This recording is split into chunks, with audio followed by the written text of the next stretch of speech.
Taste the Daily. அன்பர்களே வணக்கம். இன்றைய தினம் 12/4/2025 சனிக்கிழமை, அஸ்தம் நட்சத்திரம். ஒரு சிலர் முற்பாதியில் வாழ்க்கையின் மிகவும் அடித்தளத்தில் இருப்பார்கள். இதற்கு வேறு சாட்சிகளே வேண்டாம், நீங்களே பார்த்திருப்பீர்கள் பலரை உங்கள் அனுபவத்தில்.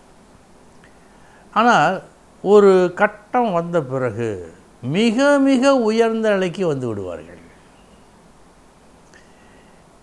இப்படி இருப்போருக்கு ஒரு சூத்திரம் சொல்லுகிறது, அதுவும் குறிப்பிட்டு ஒரு லக்கணத்தை சொல்லுகிறது. அப்படி குறிப்பிட்ட அந்த லக்கணத்தை சொன்னதில் ஒரு அர்த்தம் இருக்கிறது. இந்த இரண்டையும் இன்று நாம் பார்க்க இருக்கிறோம். ஒருவருக்கு மிதுன லக்கணம்,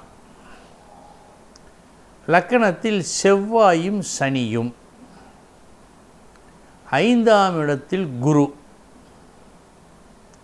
அவர் எப்படி இருப்பார்? முதலில் கஷ்டம் உண்டு, மிகவும் கஷ்டம் உண்டு. நாம் எங்கே தேரப்போகிறோம் என்று நம்பிக்கையை இழக்கும் வகையில் கஷ்டம் உண்டு. இதையும் சொல்லுகிறது சூத்திரம். ஒரு நிலைக்கு பிறகு மிக மிக உயர்ந்த நிலையை அடைவார்கள். அவர்கள் கனவிலும் நினைக்காத செல்வத்தை பெறுவார்கள் என்று சொல்லுகிறது. இது எப்படி சாத்தியம்? இந்த விளக்கத்தை நாம் தெரிந்து கொள்ள வேண்டும். ஒருவருக்கு மிதுன லக்கணம், அந்த லக்கணத்திலே செவ்வாயும் சனியும், 5ஆம் இடத்தில் குரு. இதுதான் மிக மிக சின்ன ஸ்லோகம்தான். ஏன் மிதுன லக்கணம் என்று போட்டார்கள்? ஏன் செவ்வாயும் சனியும் அங்கே இருப்பதாக சொன்னார்கள்? இதற்கு ஒரு பெரிய அர்த்தமே உண்டு. அதைத்தான் நாம் முக்கியமாகவே பார்க்க இருக்கிறோம். 5ஆம் இடத்தில் குரு இருந்தால் துலாத்தில் மிதுனத்தை 9ஆம் பார்வையாக பார்ப்பார். எனவே குரு பார்க்க சொல்லலாம். ஆனால் அந்த செவ்வாயும் சனியும் கெட்டவர்கள். 6க்கு உடையவன் செவ்வாய், அஷ்டமாதிபதி சனி. இவர்கள் இருவரும் சேர்ந்து லக்கணத்திலேயே இருக்கிறார்கள். லக்கணத்திலே இருந்தால் அவர்களுக்கு கஷ்டத்தை ஏற்படுத்தியே தீர வேண்டும். சட்டம் அது. மற்ற ஏதேனும் ஒரு இடத்தில் இருந்தால் கூட அனுசரிக்கலாம், சமாளிக்கலாம், ஏதோ ஒன்று செய்யலாம். லக்கணத்திலேயே இருந்தால் இவர்களுக்கு என்று சொன்னால் பல வகைகளிலும் துன்பம். ஒருவேளை 2ஆம் இடத்தில் இருக்கிறார்கள், கல்வி இல்லை, போனால் போகிறது. கல்வி இல்லாமல் சம்பாதிப்பவர் இல்லையா? இருக்கிறார்கள். அல்லது பேச்சு சரிவரவில்லை, போனால் போகிறது, செயல் இருக்கிறதே. இப்படி மற்றவற்றிற்கு ஒரு மாற்று வழி ஏற்படுத்தி கொள்ளலாம். ஆனால் லக்கணத்திற்கு முடியாது. எண்ஜான் உடலுக்கு தலையே பிரதானம் போல் லக்கணம். ஏன்னா மூளை தானே கேந்திரம். ஆனால் அந்த லக்கணத்தில் செவ்வாயும் சனியும் மிதுன லக்கணம் என்று சொன்னதுக்கு காரணமே அந்த சுலோகம் இதுதான். இந்த குறிப்பை காட்டுவதற்காகத்தான். என்னது? குரு பார்க்க கோடி பாவம் நீங்கியது, எல்லாம் சரி. லக்கணத்திலேயே இருக்கின்ற காரணத்தால் 6க்குடைய ருணஸ்தானமும் பகைஸ்தானமும், 8க்குடைய அஷ்டமஸ்தானமும் கஷ்டமும் இருக்கத்தானே செய்யும். இருந்தது என்று சொன்னால் அன்பர்கள் ஒரு விஷயத்தை கவனிக்க வேண்டும். செவ்வாய் 6க்கு உடையவன் உண்மைதான், 11க்கும் உடையவன், லாபாதிபதி. சனி 8க்கு உடையவன், அஷ்டமாதிபதி. ஆம், 9க்கும் உடையவன், பாக்கியாதிபதி. 6க்கு 8க்கு உடைய வேலையை முதலில் செய்தான்.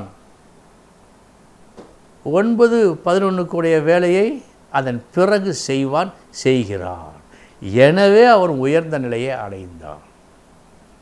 இது நமக்கு புரிய வேண்டும் என்பதற்காகவே அந்த ஸ்லோகம் மிதுனத்தை சுட்டி காட்டியது. அன்பர்களே, இதை போன்ற விஷயங்களை நன்கு புரிந்து கொண்டு மனதிலே தக்க வைத்து கொள்ள வேண்டும். இனி 12 ராசிகளுக்கு உண்டான பலன்களை பார்ப்போம்.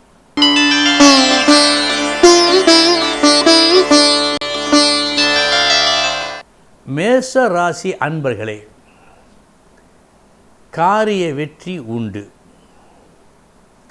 உங்கள் திறமையை காட்டி காரிய வெற்றி உண்டு.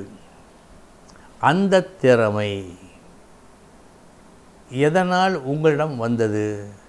நீங்கள் ஏற்கனவே பெற்ற ஒரு அனுபவத்தால் கிடைத்த அறிவு. அனுபவ அறிவால் இன்று உங்களுக்கு வெற்றி.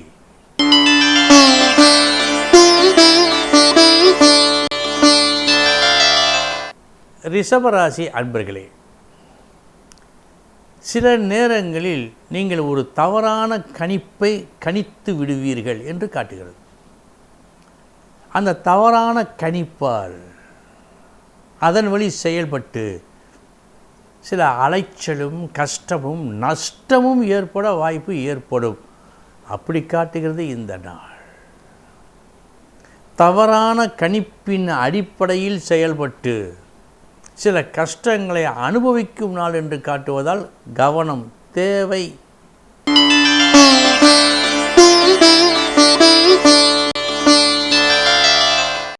மிதுன ராசி அன்பர்களே, உங்கள் ராசி குணத்தின்படி இன்றைய தினம் பேச்சால் உங்களுக்கு பெருமை. அது என்ன ராசியின் குணம்? மிதுன லக்கணம் என்று சொன்னாலே பேச்சு தான் முதலிடம். அந்த ராசியின் குணத்தின்படி தேவைப்பட்ட ஒரு விஷயத்தை தேவையான முறையில் பேசி வெற்றி.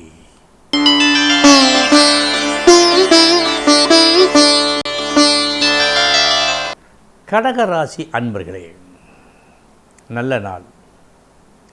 தீர்மானமாக தெளிவாக ஒரு முடிவெடுத்து அதன்படி மட்டுமே நடந்து ஒப்பற்ற வெற்றியை இன்று நீங்கள் பெறுவீர்கள். நல்ல நாள், காரிய வெற்றி.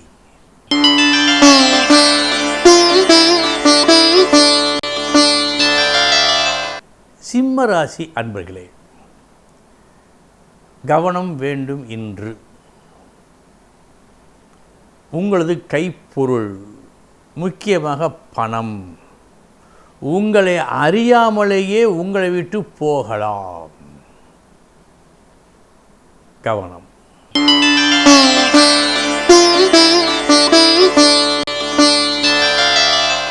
கன்னி ராசி அன்பர்களே, லாபம் உண்டு. நல்ல லாபம் உண்டு. வேறு யாருடைய துணையையும் கேட்டு பெறாமல் தனித்து நின்று இந்த லாபத்தை நீங்கள் சம்பாதிப்பீர்கள்.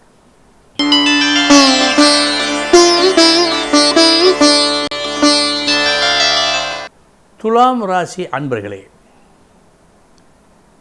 இன்றைய தினம் நீங்கள் செய்யும் செயல்கள் அனைத்தும் நாளைய நன்மைக்காக இருக்கும். செய்யப்பட வேண்டிய ஒரு நல்ல வேலையை இன்று நீங்கள் செய்து முடிப்பீர்கள்.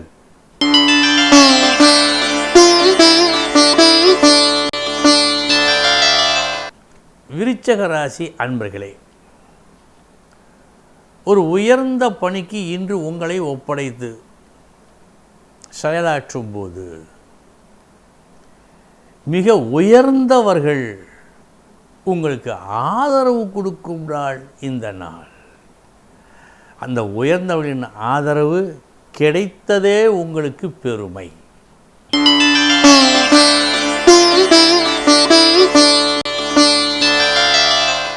தனுசு ராசி அன்பர்களே,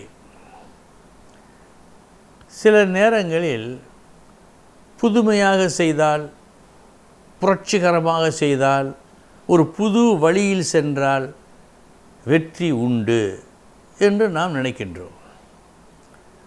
அது முழுமையாக உண்மை இல்லை. சில நேரங்களில் நம்மை கவிழ்த்து விடும். அப்படி உங்களை கவிழ்க்கும் நாளாக இந்த நாள் இருக்கிறது. உங்களது ஒரு புது முயற்சி உங்களை கவிழ்த்து விட வாய்ப்பு உண்டு. கவனம்.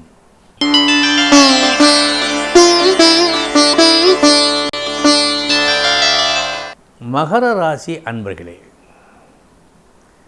புகழ் உண்டு, நற்புகழ் உண்டு. சுயநலம் இல்லாமல் ஒரு பொதுநல வேலையை உணர்வுபூர்வமாக நீங்கள் செய்து வெற்றி பெற்ற காரணத்தால் நற்புகழ் உண்டு.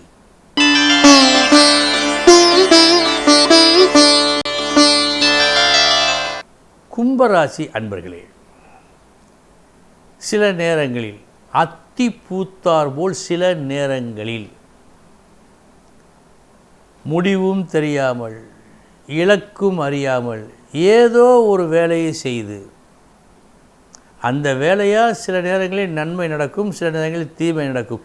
இன்று அதுபோல் நடந்து நன்மை நடப்பதாக காட்டவில்லை, தீமையை காட்டுகிறது. கவனம்.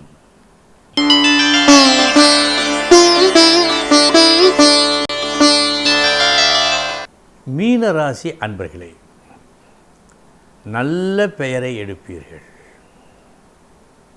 இன்றைய தினம் அநேகமாக நீங்கள் சந்திக்கும் அனைவருக்கும் நன்மையை மட்டுமே செய்வதற்கு வாய்ப்பு ஏற்படும். ஏனென்றால் மிக நல்ல நாளாக காட்டுவதால் நல்ல நாள் இந்த நாள். அன்பர்களே, இதுவரை 12 ராசிகளுக்கு உண்டான பலன்களை பார்த்தோம். நாளைய தினம் முக்கிய செய்தியோடு சந்திக்கிறேன். வணக்கம்.